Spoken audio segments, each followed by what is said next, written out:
पिछले वीडियो में हमने देखा था अनुगामी और अनुगामी। अब इसमें अपन देखते हैं वर्धमान।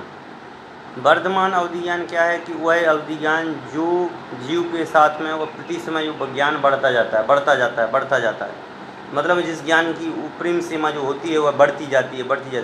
पहले हम जानते थे जैसे कि अपने लोहेनाम विद्यालय में इतना जितना एरिया है उतने को जानते थे। फिर हमने मधुबनी ज़िले को पकड़ा, फिर दरभंगा ज़िले को पकड़ा, फिर पटना ज़िले को पकड़ा, मुजफ्फरपुर ज़िले को पकड़ा। इन सारे ज़िलों को जिस प्रकार से अपन जानते गए वैसे यह अवधि ज्ञान भी बढ़ता जाता है। अतः यह अवधि ज्ञान जो है शुक्ल पक्ष के चंद्रमा की तरह बढ़ता जाता है और उसे बोलते हैं वर्धमान। उसे क्या बोलते हैं? वर्धमान। और दूसरा है हीयमान। हीयमान मतलब जो कृष्ण पक्ष के चंद्रमा के समान धीरे धीरे जिस पर चंद्रमा क्रस होता जाता है वैसे ही कह रहे हैं कि जो अवधि ज्ञान है वह अवधि ज्ञान कभी तो जो बढ़ता है और वह बढ़ता ही चला जाता है, धीरे धीरे बढ़ता जाता है। जैसे पहले हम पहली क्लास में पढ़ते थे हमें उतना ही नॉलेज था, फिर दूसरी क्लास में पढ़े हम थोड़ा और नॉलेज हुआ।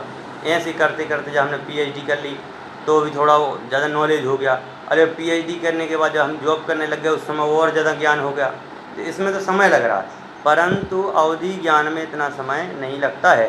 अवधि ज्ञान में तो द्रव्य क्षेत्र काल भाव निश्चित होता है और उसके हिसाब से वह अवधि ज्ञान अपना क्षेत्र को बढ़ता जाता है और जितने क्षेत्र को यह बढ़ाता जाता है उसका नाम है वर्धमान।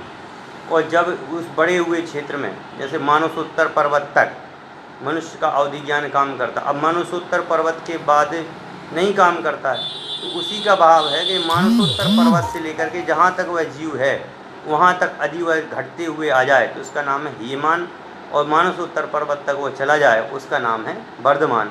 इस पर वर्धमान और हीयमान दो ज्ञान हैं। फिर हैं अवस्थित और एक अनवस्थित। जो अवधि ज्ञान ना तो घटता है और ना बढ़ता है, सदैव एक सा बना रहता है, उसे बोलते हैं अवस्थित अवधि ज्ञान। अवस्थित अवधि ज्ञान का मतलब जो ज्ञान जहाँ हुआ है बस वहीं तक सीमित है। जैसे नरक में अवधि ज्ञान हुआ तो नरक के नारकी जीवों को केवल नरक का ही नॉलेज होगा। देवगति के जीवों को देवगति का ही नॉलेज होगा। मनुष्य गति के जीवों को यदि अदेव ज्ञान हुआ है तो मनुष्य गति के जीवों में मनुष्य गति के ही तक होगा और मनुष्य गति में यदि ज़्यादा होगा तो वह होगा सीधे से सीधे मानसोत्तर पर्वत तक।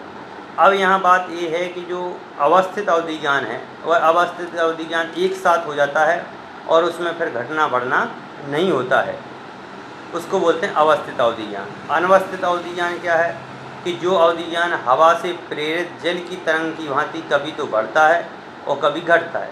जिस पर समुद्र में देखा है अपन ने, समुद्र देखते हैं, समुद्र में जाते हैं तो वो देखते हैं एक साल लहर आती है तो खूब आगे तक चली जाती है, फिर वह लहर धीरे धीरे पीछे अपने जहाँ पर अपना स्थान है उस स्थान तक वह पानी वापस चला जाता है, फिर समुद्र में लहर उठती है और फिर वापस वो वहाँ तक पहुँचती है।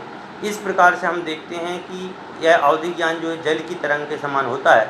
अनवस्थित का मतलब है जो स्थित नहीं है, मतलब जिसकी कोई सीमा नहीं है, जिसके कभी तो यह ज्ञान बढ़ जाता है और कभी ज्ञान ये घट जाता है। इस प्रकार से जो ज्ञान बढ़ जाता है उसका नाम है अवस्थित, नहीं जो बढ़ता घटता नहीं उसका नाम है अवस्थित, और जो बढ़ता घटता रहता है उसका नाम है अनवस्थित। इस प्रकार से आज अपन ने 6 उपसमनिमित्त के आधार पर होने वाले 6 अवधि ज्ञानों की चर्चा की है। इसके बाद की विषय की चर्चा अपन कल करेंगे। जब तक सभी छात्रों को